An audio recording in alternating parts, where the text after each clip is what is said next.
Alright everyone, welcome to Tuesday's daily charting session. Sa mga hindi pa po nakakaalam ng ginagawa natin dito, what we do is we take a look at yung mga trending names. And yung mga trending names, kinukuha po natin yan sa listahan na binibigay ng Instagrams. You usually see that list on the right hand side of your screen, no? Or we take chart requests. Usually, and today's no different, we do a combination of both, no? Although today we're doing more trending names than we are chart requests. Alright? Sa awa ng Diyos, medyo nakahabol na ako sa ibang stock requests. So, we can do more trending names moving forward, no? Kung meron kayong mga stock requests, mga gusto nyo makita, mga gusto nyo pag-usapan natin, be sure to post them in the comment section down below para mapaunlakan natin in future videos. Alright? Let's start today with DMC, no? So, DMC, tuloy pa rin yung pag-angat niya. Since we last discussed this, tuloy-tuloy lang yung pag-angat niya. So, we broke out of this level here, itong level na to. Okay, nauntog sa resistance. Then we broke out again yesterday. And today, it's trying to climb higher. Pero medyo nagkakaroon na ng konting selling pressure, no? So, ang next level of resistance natin for DMC is 8.15. Alright? And kapag nakatagos tayo sa 8.15, the next is 8.8. Alright? So, what do we want to see sa DMC? If we are bullish DMC, syempre, number one, ang gusto natin makita, as always, is tuloy-tuloy lang. Diba? As I said, usually hindi ganun ka-healthy kapag ka talagang bumabanat lang, puro green candle lang. But, syempre, kung kunwari, short-term na habol natin, gusto natin makabenta agad, yun yung gusto natin makita kung bullish tayo. The other thing that we could see is a pullback. So, maybe a bull flag down sa area of previous resistance, no? So, either ito or dito sa area na to. Para sa akin, pullbacks to those areas are still okay. I mean, syempre, depende kung ano itsura ng pag-pullback niya. But by and large, a pullback is healthy and it will allow new buyers to step in and help propel the stock higher. Pwede siyang gamitin as base para lumakas pa lalo. Okay?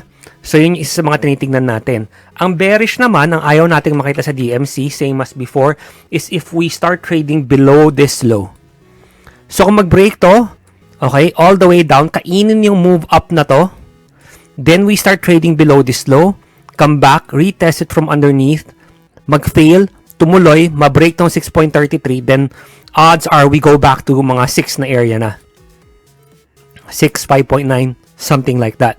Okay, so yan yung ayaw natin makita sa DMC. Bakit ganon? Bakit ang layo at saka magiging bearish? Kasi ang layo ng structural low dahil nga nagmukha ng overextended yung move dahil nga tuloy-tuloy lang.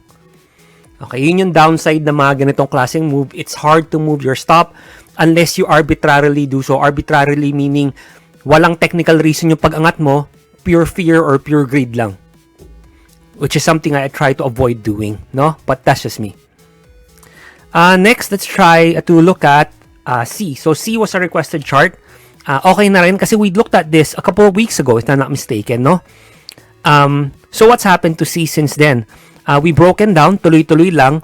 And ngayon, we're essentially trading within this range here. Okay? Within that range there. Okay, yan yung linalaro natin ngayon. Ayan, nandito siya sa range. Oopsie, sorry. Nandito siya sa range na to. Okay?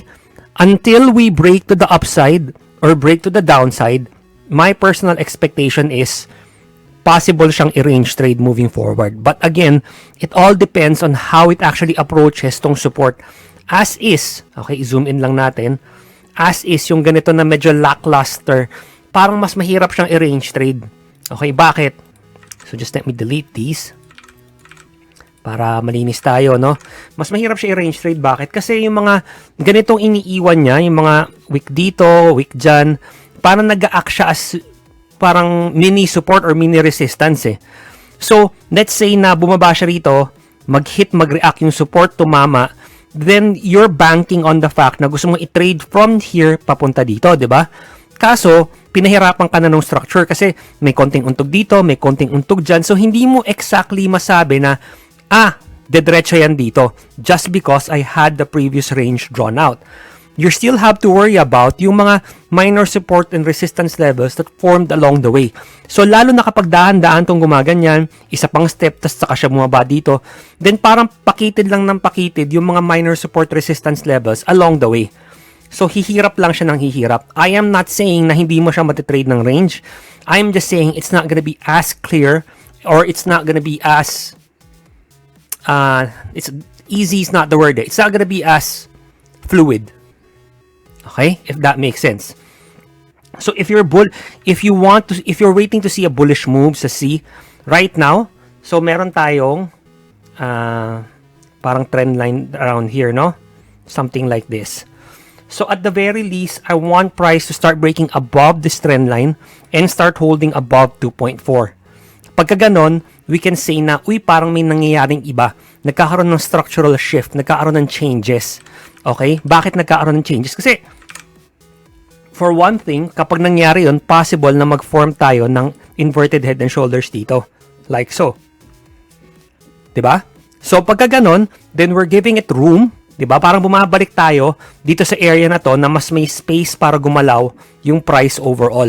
Pagka ganon, then, yes, meron pa rin mga minor support resistances along the way, but we have a bigger area to play for as compared sa ngayon na nandyan mismo yung untog natin sa 2.4.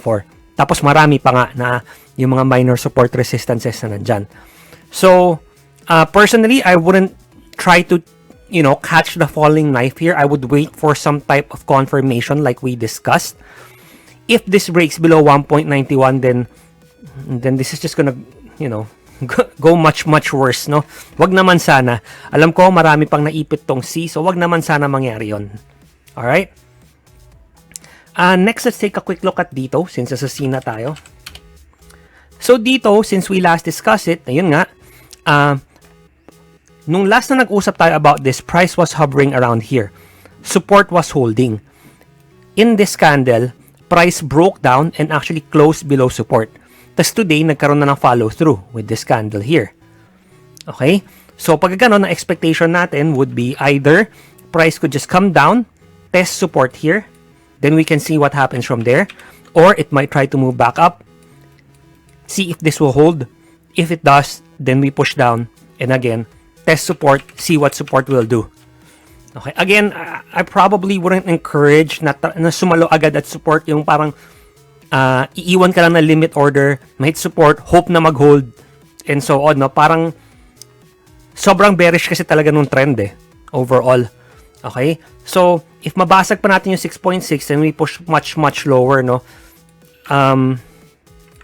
Pero from here, if we're looking for a possible bullish move, what I want to see is at the very least, ma-reclaim ng price tong area na to.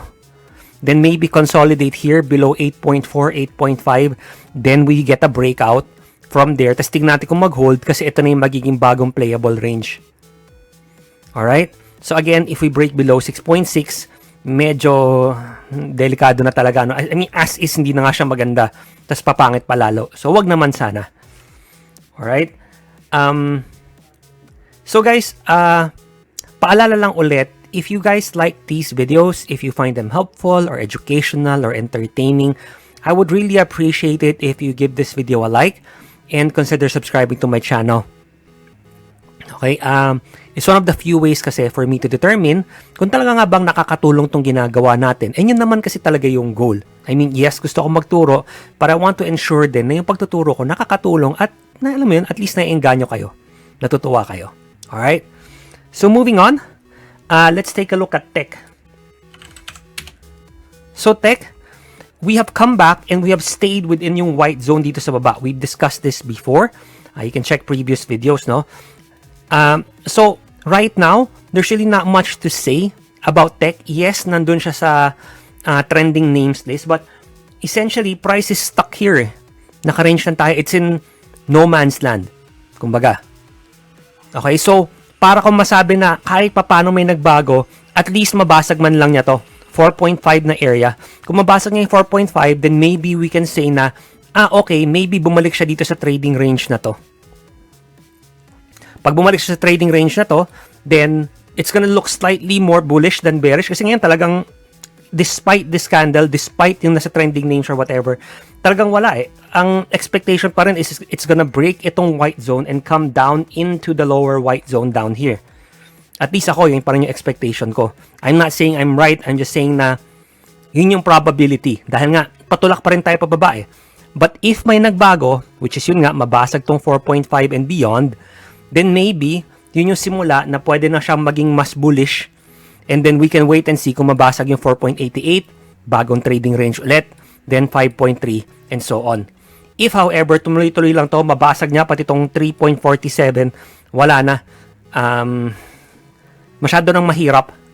Okay? Actually, as is, mahirap na siya. You're better off trading other names than trying to force a trade here. I'm not saying you can't make money. I'm just saying it's harder to trade yung mga ganitong klaseng situations. And then finally, let's look at DDMPR. So DDMPR, kahapon nag-breakout tayo, no? This candle. We broke out. Nauntog tayo dito sa area of resistance na to. Itong white na zone. Alright? Then today, we tried to break above it. Hindi kinaya. We came back, retested where we broke out from. Okay? Bumalik tayo sa, ano tong low na to? Ayaw niya ipakita. Hindi ko alam bakit nagloloko lagi tong chart na to eh. But anyways, low ng candle na to, mga 1.85, no? So, we came back, retested, tapos from there, nag-push siya ulit, bumalik tayo ulit dito sa area of resistance na to. So, what I'm personally looking for is to wait and see kung mababasag ba tong area of resistance. If it can, and we can start holding above it, then that opens up the opportunity to trade this range here. With the caveat and understanding na meron tayong minor resistance level dito sa mga 1.98 na area. Okay? Ngayon, kung kunwari hindi kinaya, okay, yung bearish scenario, hindi kinaya, we break down, we come back into this previous range, then baka lalabas na ito, overshoot lang. Babalik lang tayo, we're gonna play within this range. If we break below 1.75, then obviously, we go for all-time lows. However, if this area holds, it's possible din, yung isa sa mga bullish scenarios, na mag-consume muna tayo dito, buwelo konti, saka tayo mag-breakout para mas mabilis ma-reclaim tong area na to. And of course, everyone's favorite is tumuloy lang. Diba? Wala nang isip-isip, wala nang konso-konso. Tumuloy lang, breakout, move higher, targeting 2.04 potentially next. Again, may minor resistance tayo around 1.98 to 2 pesos. Alright? So, that's it guys, no? I hope nagustuhan nyo yung daily charting session natin today. Again, if meron kayong mga tanong or meron kayong mga chart requests, please feel free to post them in the comment section below. And as always, maraming salamat po sa panonood. I really appreciate it. Good luck and happy trading!